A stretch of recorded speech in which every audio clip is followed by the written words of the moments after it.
Okay, we're just waiting for. You can.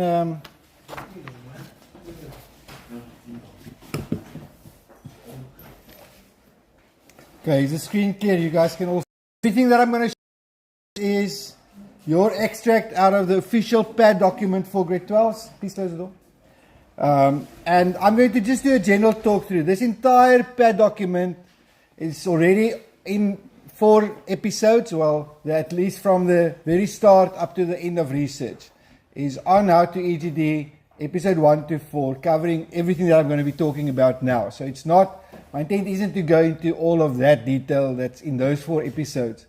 It's for us to do a quick, complete talk through the PAD document, and for you to understand the pace setter that we'll look at, and what is expected of you. Okay, so first of all, this PAT is a compulsory national assessment for all grade 12s. It's counts 25% of your final NSC mark for EGD. So people, it's like paper 3 in November. I've said it before, very important. We are all doing the civil design task, and of course there's going to be strict requirements for this PAT that we're going to talk you through. One thing that I'd like to say is the quality of this PAT, people, has to be a grade 12 standard.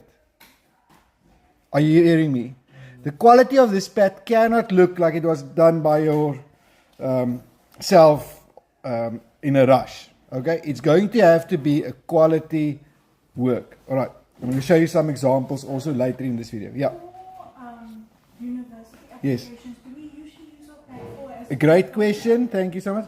So these documents, the PAT document, when it's finished and completed, I've had every child applying for architecture, engineering. The first thing they do in January is they come to me and ask, can I have a copy of my PAT? Because this is going to go for your submission at any design, even if you're just studying designing, they ask for your PAT. So it is an important document. That's a great question, and it's going to help you realize that the importance of this. All right, we're doing the civil PAT, and in episode 1 of the HowToEGD, how to hack your PAT, I do a detailed discussion on this with some pictures.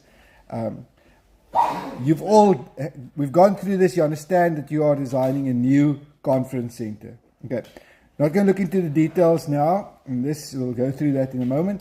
On the second page is your site plan that you'll be using, of course, and then so let me take you through. The first page is the design with a scenario telling you exactly what it is, requirements. That is important. It's a story that they tell on what you need to do. That's critical for you to understand.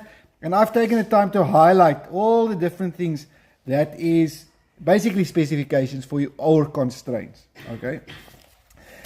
The site plan is important because it's going to determine the placement of your building. Okay. And what is the other items that you have to consider? There's a manual that you have to connect at. There's a north, the entrance needs to be north facing. All of those, you need to have space for parking. So your site plan is going to be important. Then below in this document, they start off with phase 1, presentation requirements. It says presentation requirements because it's the requirements for your presentation. It's the requirements for the actual document that will be handed in. This, you're making a big mistake. So let's look at the first part here.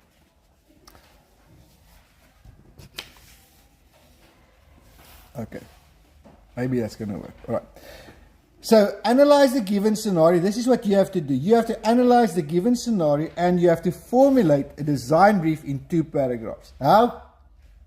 More clear it cannot be given to you. Then it says the first paragraph must, in your own words, give a brief background to the project as well as a detailed description of what has to be designed. So they tell you the first paragraph, what must be, your own words, the background to this project as well as there it says, first paragraph, background and comprehensive description of what is to be designed, 2 marks. People, this 1.1 must be the numbering on your own paragraph. When you start that paragraph, you're going to write 1.1 and you're going to say background and overview. Agtergrond en oorsig, wat ook al. Nee, that's going to be the title of that paragraph. And then that title, the paragraph is going to have the background and a comprehensive description of what is to be done. That's why I've done here 1.2, because 1.2 is the second paragraph, and that paragraph is going to be numbered 1.2. Again, in your own words. Now, a clear overview of your role in the project. In other words, who are you? You are the actual architect coming up with this design. So that's your role. You're going to start with, I have been appointed as the architect, and I'm going to do the following. I'm going to design a new conference center. You see, I'm helping you. New conference center.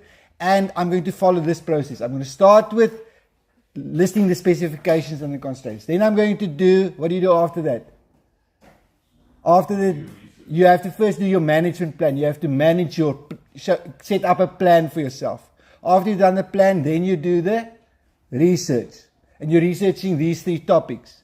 After the research, you're doing your concept designs. Once you've done your concept designs, you're going to evaluate those concept designs. Then I'm going to come up with a final working document. So you see what I'm saying? It's you have to, in this paragraph, the complete design process that you are going to implement to complete this pack, you have to list that after each other. So when we read these 2, we know you have understanding of what is to be done, and you also are able to describe the process. I have a question, yes? So, for the management plan, yes. Can we change up the dates? Yes. The management, make it earlier? Yeah, so we'll get to the management plan. I'm going to talk about that. The next part, this is still all on one A3 page. All of this here is one A3 page, okay? And it's going to be neatly laid out in a Word document, landscape orientation A3. That's where you set your settings for in your Word or your word process, whatever you use. And it's all neatly done. Then from there, now you have to include the following. A list of 20 given specifications for the building. Now people, that's here. It's reading through this list, highlighting your specifications. It specifies even the roof finish, the fascia boards, the curved wall, the rotating door, there's swing doors next to it. That's all specifications. I'll talk about that in a moment. And then 5 possible constraints. Note that the specifications that you have listed may not be repeated or worded as possible constraints. That's important because this is what a lot of kids did in the past. Okay. So it's actually, remember, a constraint is actually taken from this document. Let's say, for instance, it's a single-story building, right? That can be a specification, but does it constrain you? Can you build a double-story? No. So if you use that as a constraint, can you list it then in your specifications? No, you can't. Nee, jy kan nie as jy hier enkel verdieping gebruik as 'n beperking dan dit ook lys as 'n spesifikasie. So you can't have a repeat in your specifications and your constraints. Okay. And 20, at least 20. There's many more, so you won't have a problem finding them. And then the own management plan that specifies target dates or the completion of each presentation. Now, your management plan, I've actually have for you this document. It's on Google Classroom and it's also in the description on all of my How to Hack Your PAT series videos. There is a management plan, and this is our management plan for our class, but of course I'm sure others will also be using it. So if you look here, I've broken it down for you. Let me zoom in a little bit. Okay, so the design brief is the first part. Remember, this is the presentation requirements that we're looking at. Ne? Where's my, okay. So the design brief, 1.1 to 1.5, they are the ones here. There's 1.4 and there's 1.5. Nee. So I've, the design brief, the first part, 1.1 to 1.5, all on one page. Okay, the management plan is going to have its own A3 page. So 1.1 to 1.4, that's your design brief, your specifications, your constraints, that's all on your first A3. The second A3 is your management plan. And your management plan is going to look very similar to this. What you could do in your management plan is to have design brief and then below it 1.1 specifications, 1.2 constraints, 1.3 or 1.1 first paragraph overview, 1.2 my role. So you're going to expand on this management plan. You don't just use this management plan as it is. You expand it on it. Like I haven't I actually done most of that for you. Okay. 2 A3, and our due date is the 10th of March. That's next week, and you'll have time in class this week to work on it. So it's the first due date. All right, the research, there 2.1 to 2.3, each one of them must be at least 1 A3 page per topic. The maximum is 2 A3 pages per topic. And then the bibliography, and then the concepts, the 2 freehand concepts. Now I've scheduled for us in the test series. We won't have EGD as a test. We're going to have a PAT workshop in this class during the exams that you'll do. So we'll be finished by the end of this term. Now you can't come to school with your 2 freehand concepts if you haven't done this, because the research, the freehand concepts needs to answer the needs here. And so then in second term, we'll first start off drawing preparation of our drawing sheets, and then we'll do the floor plans, 2 elevations, and we'll schedule this as opportunities in class. And then the last part, this is really for you putting it together, your front cover, index, etc. But each one of these refers back to one of the points in checklist. So let's take preparation of drawing sheets. If you go to the checklist, there they tell you drawing sheet preparation, and they tell you exactly what is the things that you will be getting your marks for. So you can, between these 3 documents, the pace setter, the checklist, and the presentation requirements that's specified here, people, honestly, don't be overwhelmed by this PAT. Take it one at a time. Tell yourself, I'm going to do this now. The entire PAT, the average will take you 20 hours of quality work hours, 20 hours, and you should be able to finish the PAT. Okay. So your management plan, that's clear. I'm showing you some examples now. Then the conduct of research. So you have to research on designs and floor plan layouts of small conference centers. That's what you have to conduct your research on. On the designing, so it's the look and the feel of that. That's where the designing comes in. And the floor plan layouts of small conference centers. Now just look at the actual research, what it specifies here. Design and floor plan layouts of small conference centers. You have to come up with at least 5 design, you can write there. You need 5 visual design pictures and 5 different floor plan layouts of a small conference center. That's going to be the requirement. So it's graphic material. 5 designs, 5, I'll show you examples now, floor plan layouts. Then, here's the only one where they actually specify differently. Here's 3 Dutch gable roof designs. So, 3 Dutch gable roof designs is going to give you 1 mark, and 3 covered driveway drive-throughs is going to give you 1 mark to your 2 there. Okay. These are again pictures of Dutch gable roof designs, and this can be the construction part or the visual part from outside. The 3 covered driveways, that can again be the construction or the actual design. And then the last one, the design, which is how does it look visibly, and the construction detail. They want the construction detail of a rotating door with side wing doors. Now, I have learners asking me, sir, but how do I draw on my floor plan a swinging door? Well, this is why you do the research on it. You have to find, and there's a plenty of resources where they will help you with the construction detail of rotating doors, and in that you will find how to actually draw it on a floor plan. You remember this, the sun's symbol, so you can search that. Yes, 2 questions in class. Yes, James first. We have the idea that I say rotating door, slide swing door. Is it not anymore? Yeah, so exactly, it's a rotating door, and on the side of that there's swing doors if you want, for some reason, enter there. Yes? Okay. Sir, do you have to do each 2.1, 2.2, and 2.3 on its own page, right? If you go back to your page setter, you'll see here the research, 1 A3 per topic. So each one on its own A3 as a minimum. You can do 2, but 1 A3 as a minimum. Then you have to have evidence that this research was used in design solutions.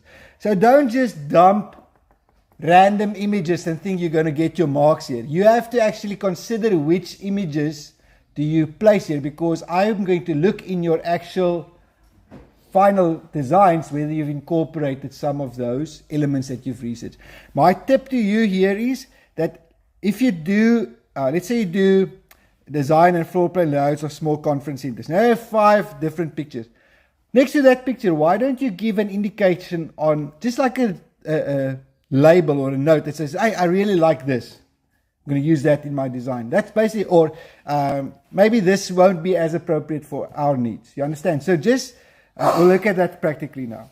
And then the freehand drawings, this we will do in class, and I won't go through that now. The last part here, list of all references using bibliography. So every image that you download, there's a URL to.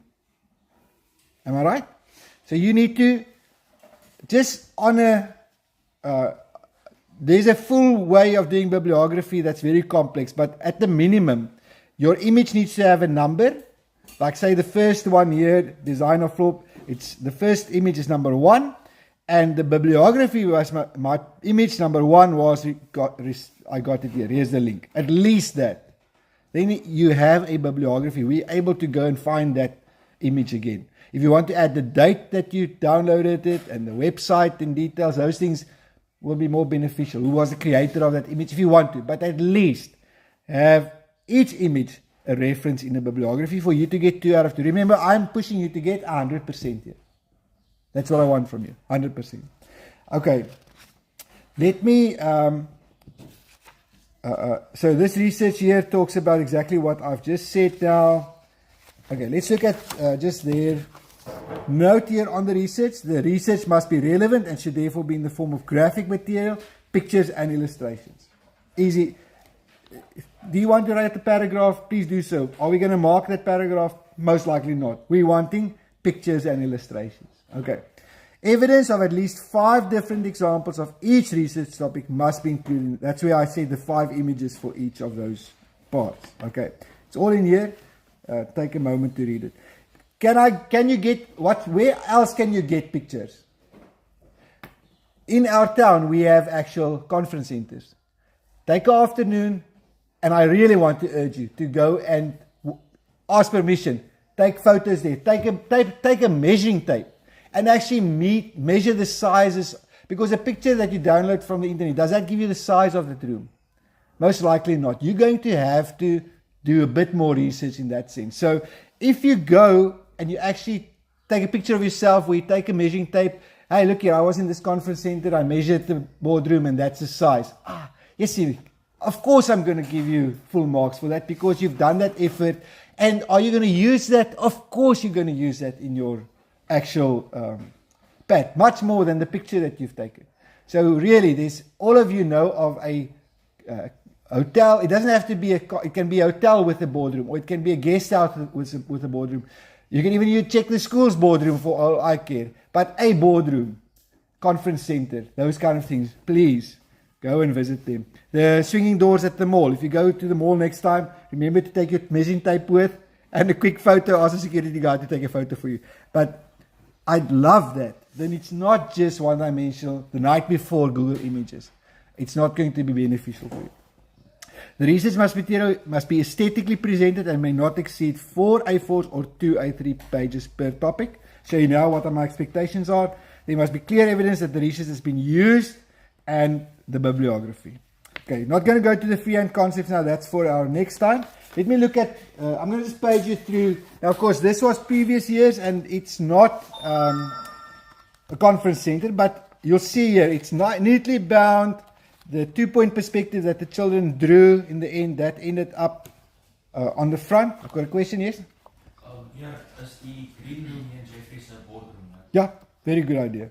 But okay, remember you're doing conference center, so ask for their conference room. Sorry, I mentioned boardroom, it's a conference room. Okay, let's look at all right, this was, let me see if I can zoom out a little bit. There we go. All right, so you'll see how the first paragraph, 1.1, and the background, 1.2, their role, specifications. This can all be, the constraints, all be on one page. And then the management plan at the bottom. Okay, let me show one of the others here. Okay, there's another beautiful enlargement of the 2-point perspective. Hand drawn, eh? Nice, not bad.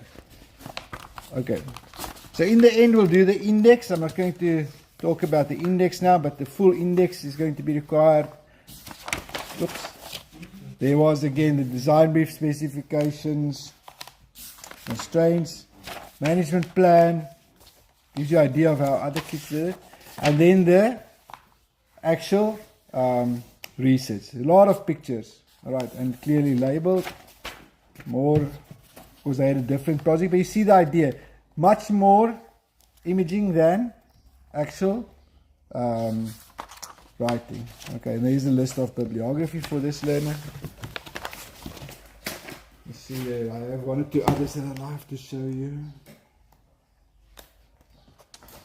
Okay, this one was also really nicely laid out. I think this is maybe a good example. Let's pause here for a moment. Okay. First paragraph, second paragraph. And then look what they did. The specifications, they have divided into different parts. So they had the media center and its specifications. The kitchen and its specifications. I really want to urge you, you have to do that for yours. Nee? Maak deel jou pad op en hy het verskillende afdelings. Jy het die ontvangsarea, jy het die 3 konferensiekamers, jy het 3 kleiner konferensiekamers. Elkeen met sy eie spesifikasie. Kom by sê sy eie spesifikasie. So breek het so op, moenie net dat jy gebruik mos hierdie, op die ouene is dit wat jy gebruik om te ontwerp, okay? En dan jou beperkings aan die einde. So dis lekker op een bladsy, jy moet op elke bladsy, every page must have your name and the page number, as a minimum. They've added, I think this year, the date, so you can write that in afterwards if you want to, or print it, but that needs to be also in. There was an example of a management plan, and then okay, what this child did was excellent. They've upped it from 3 to 5, but look there, labeled figure 2.1 and their impression on it. 2.1.3 and their impression, because that synced with their, in the end, their designs. Okay, there was the 3D layouts. There's the roof, different roof pictures, with also some notes that was added. Okay, so you get a sense of what's expected with the research through that. Right, let's see if there's one more you can have a look through.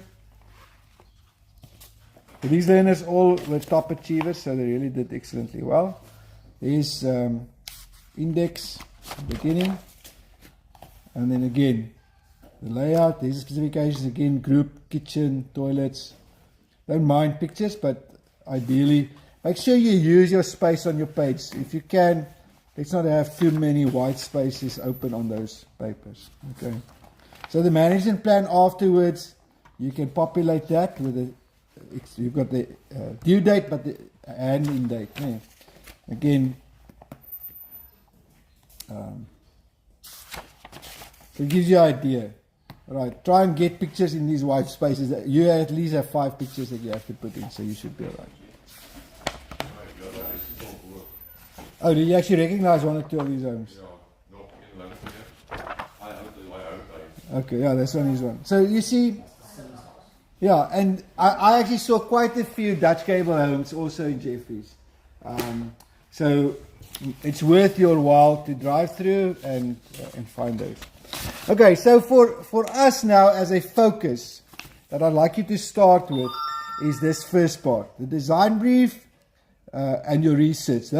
These two is part of the things that you have to do on your own time. And we'll have time in class, of course, to work on that. But your research, you'll have to do by yourselves. And then the freehand drawings, that's going to be part of our end of the year tasks. Okay, that's it. Thank you so much for joining us. The rest of you, please watch How to Hack Your PAT series, only on HowToEGD, where I actually break it down episode by episode for all the requirements of your PAT. Thank you for watching and all the best. Love hearing from you. Now it's your turn.